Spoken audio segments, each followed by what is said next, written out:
უკვე მეორე დღეა შეფასებების თემა ილონ მასკის განცხადებაც. ამერიკელი მილიარდერი ამბობს, რომ ევროპას არასამთავრობო ორგანიზაციების ბიუროკრატია აკონტროლებს, რაც მოსახლეობას დემოკრატიას ართმევს. ამის შესახებ მასკმა სოციალურ ქსელში დაწერა. ფაქტობრივად NGO გადაიქცა გარკვეულ ქსელად, რომელსაც აი ესე ნელ-ნელა მიეცა ის ძალაუფლება, ის დაფინანსება, ის მხარდაჭერა, მათ შორის სპეცსამსახურების მხრიდან, რომ ისინი რეალურად იწყებენ გარკვეული პოლიტიკური პროცესების პირდაპირ კონტროლს.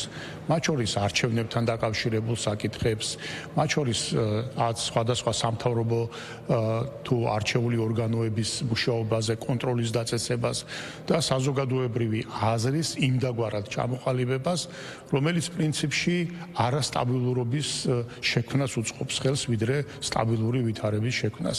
ჩვენ ამის ასე თქვათ პირდაპირი გამოვლინებები საქართველოში მრავალჯერ ვნახეთ და კონკრეტულად მაგალითად არჩევნებთან დაკავშირებით პრაქტიკულად მოხდა გაშიშვლება იმ პოლიტიკისა, რომელიც წლების განმავლობაში იწარმოებოდა როგორც შეერთებული შტატებიდან წინა ადმინისტრაციების პირობებში, ასევე ევროკავშირიდან, რაც იყო პრაქტიკულად დემოკრატიის ნგრევა და ერთი მუჭა NGO-შნიკების ხელით სხვადასხვა ქვეყნის შიდა საქმეებში ჩარევა, იქ ხელისუფლებების ცვლილება, იქ იმ პოლიტიკის წარმოება, რაც არა კონკრეტული ქვეყნის მოსახლეობას, არამედ ევრობიუროკრატებს და არაფორმალურ მმართველობას აწყობს. სწორედ ეს მოხდა, ამის მხილება მოხდა ილონ მასკის მიერ, რაზედაც ჩვენ ძალიან დიდი ხანია უკვე ვსაუბრობთ.